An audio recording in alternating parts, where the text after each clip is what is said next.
ሰላም ጤና ይስጥልን የኢትዮ ፎከስ ቤተሰቦች። ኢትዮጵያ የባህር በር ፍላጎቷንና የሰላም ቀጠናዋን ለማስከበር በቁርጠኝነት እየተንቀሳቀሰች ትገኛለች። አሁን ደግሞ አዲስ ምዕራፍ ተከፍቷል።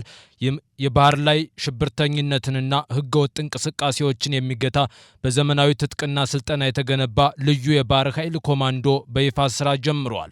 ይህ ኃይል ለቀጠናው ሰላም ምን ትርጉም አለው? የኢትዮጵያን የጂኦፖለቲካ ተጽዕኖስ እንዴት ይለውጠዋል? ዛሬ በኢትዮ ፎከስ ሰፋ ያለ ትንታኔ ይዘንላችሁ ቀርበናል። እስከ ፕሮግራሙ ፍጻሜ ድረስ አብራችሁን ቆዩ።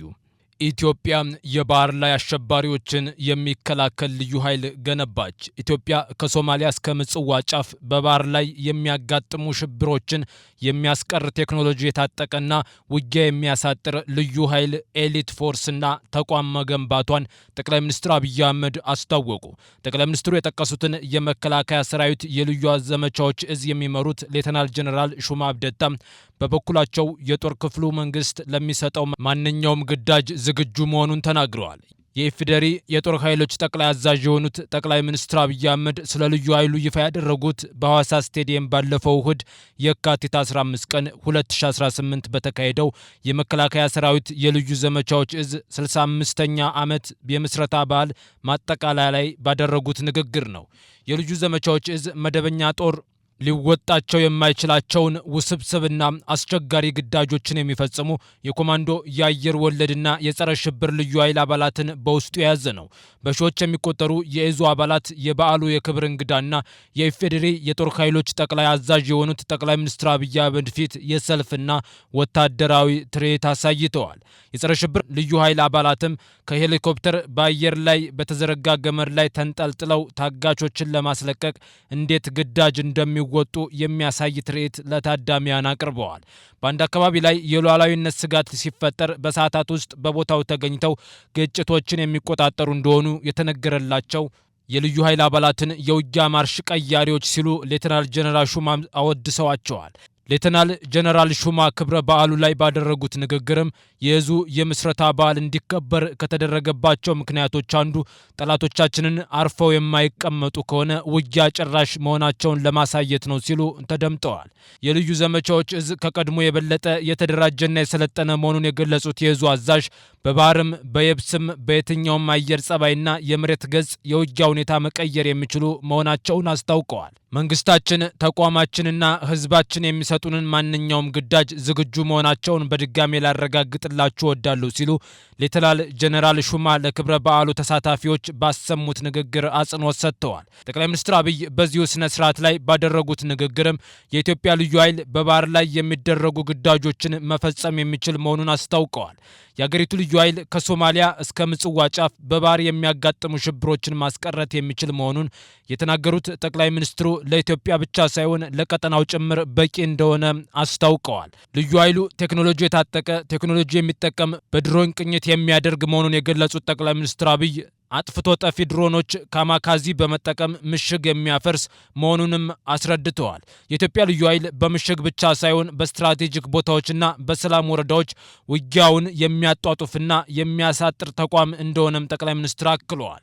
ተቋሙ የምንገነባው ኤሊት ፎርስ የምንገነባው በቀጠናችን በከባቢያችን ውጊያም በቀጠናችን በከባቢያችን ሽብር እንዳይፈጠር ነው፣ ሲፈጠርም ባጠረ ጊዜ ለመቋጨት ነው ያሉት የጦር ኃይሎች ጠቅላይ አዛዥ ኢትዮጵያ ይህንን አይነት ተቋም በመገንባቷ የምስራቅ አፍሪካና ድፍን የአፍሪካ ሀገራትን እንኳን ደስ አላችሁ ሲሉ መልእክታቸውን አስተላልፈዋል። የኛ ዝግጅት በድፍን አፍሪካ ሰላም ለማረጋገጥ በድፍን አፍሪካ ብልጽግናን ለማረጋገጥ በቀጠናችን ላሉ ሀገራት አለኝታ መከታ ጋሻ ለመሆን ነው ሲሉም ጠቅላይ ሚኒስትር አብይ ተናግረዋል። በመከላከያ ሰራዊት የተገነባው ልዩ ኃይል ከኢትዮጵያ ውጭ ባሉ ዓለም አቀፍ ስምሪቶች ስመጥር ተግባራት ሲፈጸም እንደኖረው ሁሉ ዛሬም እንደ ትላንቱ የኢትዮጵያን ነጻነት የአፍሪካን ሰላም የሚያስከብር አስተማማኝ ኃይል መሆኑን ለመላው ህዝባችን ለማብሰር እፈልጋለሁ ብለዋል ጠቅላይ ሚኒስትሩ።